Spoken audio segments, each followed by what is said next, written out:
Complain लिखवानी है।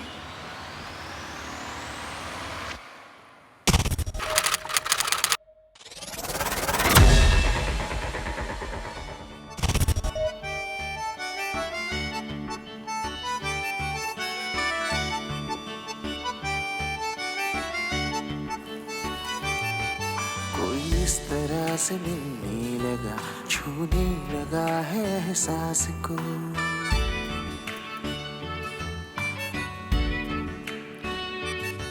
नींदों में घुल के ये कौन है, मिलने लगा है मेरे ख्वाब को। हवाएं कहने लगी है मुझे कि जिले हर पल अब तू ही से।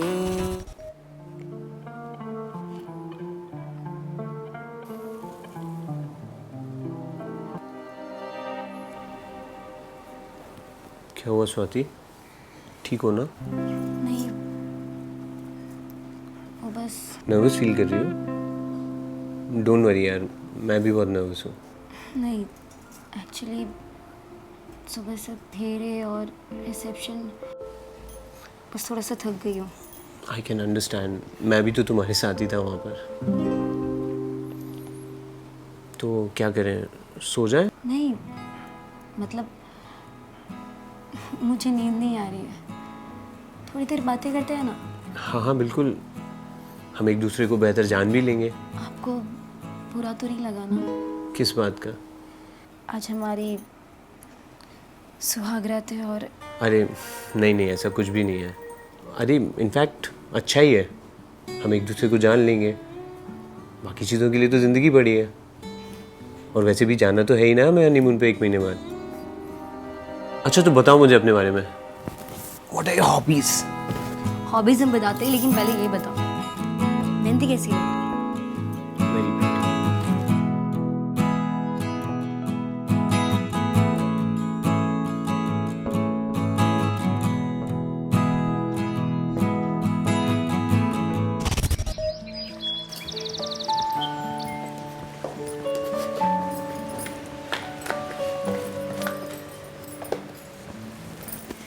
सदा सुहागन रहो।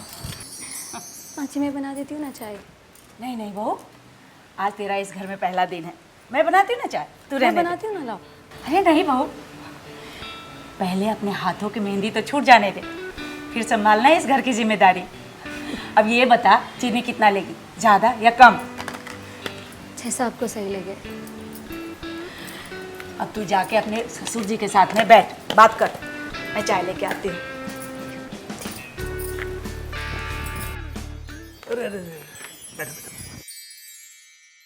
बेटा पहले तो मुझे ये बताओ, तुम्हारा मन तो लग रहा है ना? जी बाबूजी। देखो बेटा, अब ये तुम्हारा घर है और तुम मेरी बेटी हो। आज के बाद तुमको किसी भी चीज की जरूरत हो ना, तो मुझसे बेझिझक मांग लेना। गुड मॉर्निंग पापा जी। गुड मॉर्निंग बेटा, गुड मॉर्निंग। बैठो बैठो बैठो बैठो। बेटा आप चमक रहे हो, लगता है रात को नींद बहुत अच्छी हुई है। क्या बाबूजी, आप भी। तुम दोनों को नए जीवन का पहला दिन बहुत बहुत मुबारक हो। अरे मैडम जी, आज चाय मिलेगी या नहीं मिलेगी? जी लाई।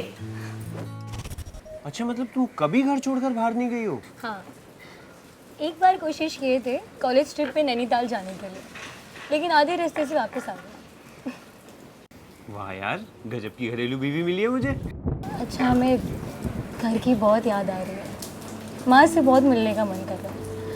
हम सोच रहे अगर आपको प्रॉब्लम ना हो तो 2-4 दिन के लिए हो क्या है?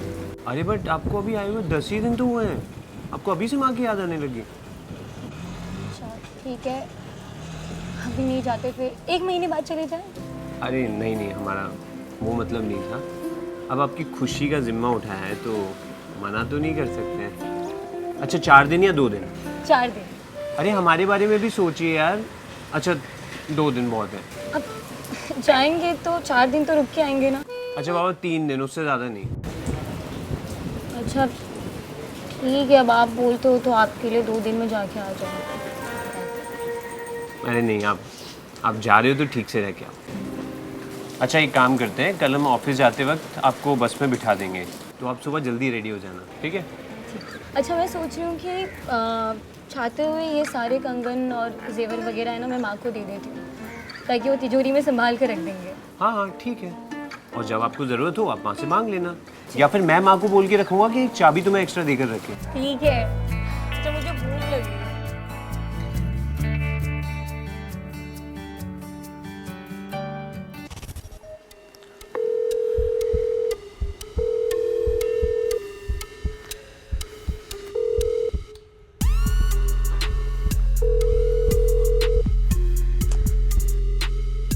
देखो बेटा, जब बीवी मायके गई हो ना तो उसे बार बार फोन करके परेशान नहीं किया करते। अरे पर पापा एक बार कॉल करके बता तो सकती है कि सही सलामत पहुंची है नहीं, ना वो फोन उठा रही है ना उसके घर वाले। इतना भी उतावलापन ठीक नहीं होता है बेटा। देखो 10 दिन भी नहीं हुए शादी के, लेकिन बहू के बिना रहा नहीं जा रहा है। क्या मम्मी आप भी। अच्छा ठीक है, थोड़ी देर बाद ट्राई कर लूंगा, हो सकता है कहीं बाहर गए हो।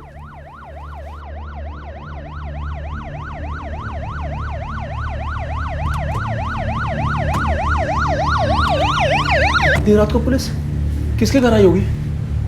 पता नहीं पापा।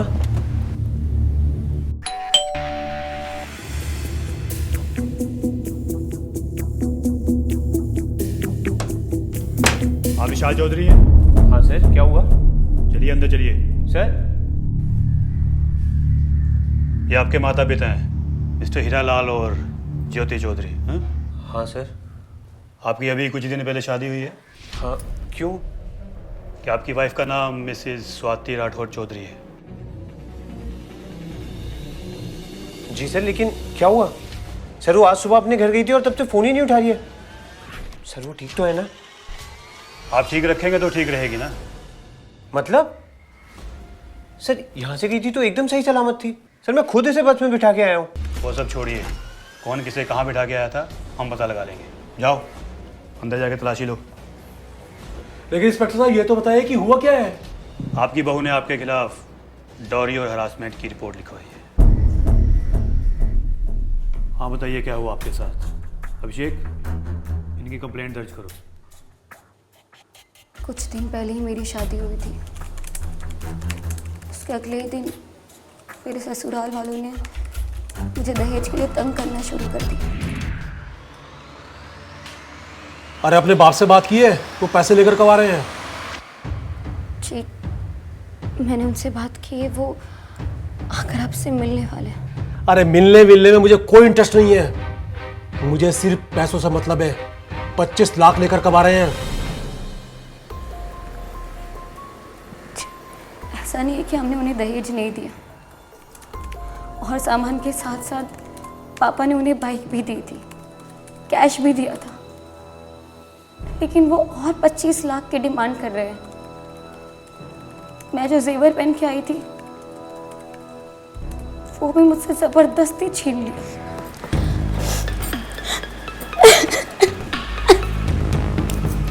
स्वाति झुमके भी तो निकालो, जल्दी जल्दी करो। मेरे पापा ने कर्जा लेकर ये शादी करवाई थी। उन्होंने जो बोला उन्होंने वो किया। 25 लाख देने की उनकी हैसियत नहीं है। ये बात मैंने अपने पति को बोली तो उन्होंने मुझे मारा पीटा।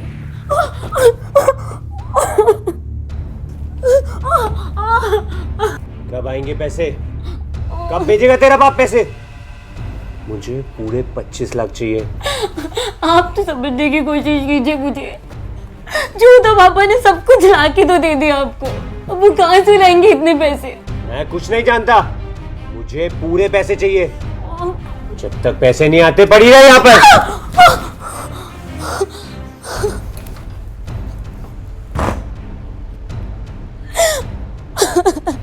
बहुत मुश्किल से जान बचाकर भागी हूँ वहां से, सीधा पुलिस स्टेशन आ गई। प्लीज प्लीज मेरी मदद कीजिए। इनको हॉस्पिटल लेके जाओ, वो तुरंत इनका मेडिकल करवाओ। आप फिक्र मत कीजिए, उनको उनके करतूतों की सजा जरूर मिलेगी। हवलदार गाड़ी निकालो। लेकिन ऐसे कैसे कंप्लेंट लिखवा सकती है? हमने तो कुछ किया ही नहीं है। वो तो हम डिसाइड करेंगे ना किसने क्या किया किसने क्या नहीं किया। सारे ज्वेलरी। ये स्वाति के जेवर है ना? जी हाँ। तो ये आपके तिजोरी में क्या कर रहे थे? इस जेवर को तो खुद बहू ने अपने हाथों से मुझे दिया था और कहा था कि माँ जी इसे संभाल के रख दीजिए। सर ये आरसी। यह है बाइक की आरसी, गजराज राठौर। आपने ये बाइक दहेज में ली है? नहीं नहीं सर, हमने तो साफ साफ मना किया था, उन्होंने जबरदस्ती दी हमें बाइक। सर अगर आपको यकीन नहीं होता तो शादी में जो गेस्ट आए आप उनसे कंफर्म कर सकते हैं। आपको क्या लगता है हम दूध पीते हुए बच्चे हैं क्या? सबके सामने आपने दहेज लेने से मना कर दिया होगा और बाद में मांग लिया होगा। अरे सर कैसी बात कर रहे हैं, आपको हम भिखमंगे नजर आते हैं क्या? ये बंगला देखो हमारा। जो दिखता है वो होता नहीं है। अगर ऐसा होता तो पुलिस की जरूरत ही नहीं होती। आप सब लोग अभी हमारे साथ पुलिस स्टेशन चलिए। अरे ऐसे कैसे चलना होगा? हम लोगों ने जब कुछ किया ही नहीं है तो हम क्यों जाएंगे आपके साथ? चुपचाप चलते हो या हथकड़ी पे नागर घसीटते हुए लेके चलूं? चलिए। अच्छा इंस्पेक्टर साहब, हम दोनों चलते हैं लेकिन माँ तो घर पे रह सकती है ना? सबको चलना है, मतलब सबको चलना है। कंप्लेंट सबके खिलाफ है। चलिए। अरे चलिए जल्दी। हीरा लाल जी चलिए, आइए। चलिए चलिए।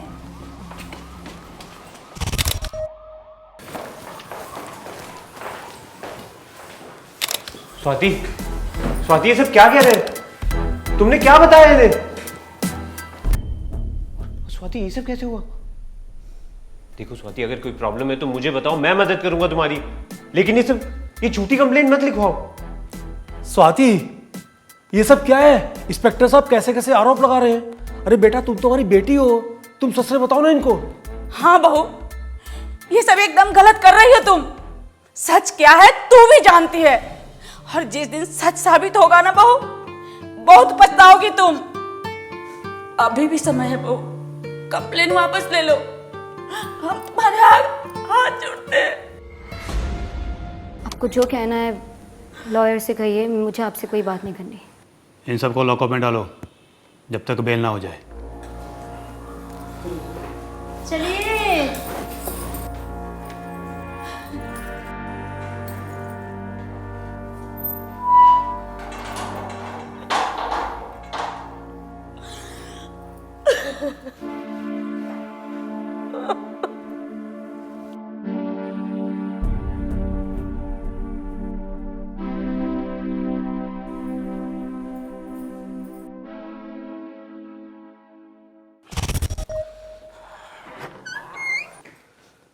वकील साहब। देखिए भाई साहब, आपके ऊपर बहुत तगड़ा केस लगा है। वकील साहब आप तो हमको अच्छी तरह जानते हैं, ये सारे आरोप झूठे हैं। हाँ, लेकिन कानून जान पहचान से नहीं चलता ना। और लड़की ने आप सबके खिलाफ केस किए है कि सास ने जेवर चुराए है, आपने दहेज के लिए परेशान किया है और आपने मारपीट की है। सर तो क्या ये सब सच हो गया? उसके पास क्या सबूत है कि हमने ये सब किया है? उसके पास मेडिकल रिपोर्ट है, गाड़ी के कागजात पे उसके बाप का नाम है और आपके घर से जेवरात बरामद हुए हैं। अरे सर जेवर तो वो खुद रख कर गई थी, ये बोल के कि वो 3 दिन में वापस आ जाएगी। आप साबित कैसे करोगे? तो क्या कोई रास्ता नहीं है सच साबित करने का? देखिए, एक रास्ता है। कौन सा रास्ता? आउट ऑफ कोर्ट सेटलमेंट करना होगा। मतलब? मैंने उनके वकील से बात की है, आपके बहू को पैसे देने होंगे, वो केस वापस लेगी। कितने पैसे? 50 लाख रुपए। 50 लाख? इतने रुपए? देखिए, केस का खर्चा होगा, उसके बावजूद भी आपको जेल होगी। इससे अच्छा है सेटलमेंट कर लो।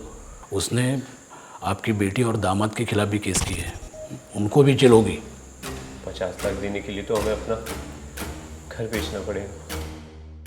देखो, जेल होगी तो जो इज्जत और टाइम जाएगा वो वापस कभी नहीं आएगा, इसलिए सेटलमेंट कर लो। ठीक है वकील साहब, आप उनके वकील से बात कीजिए। ठीक है।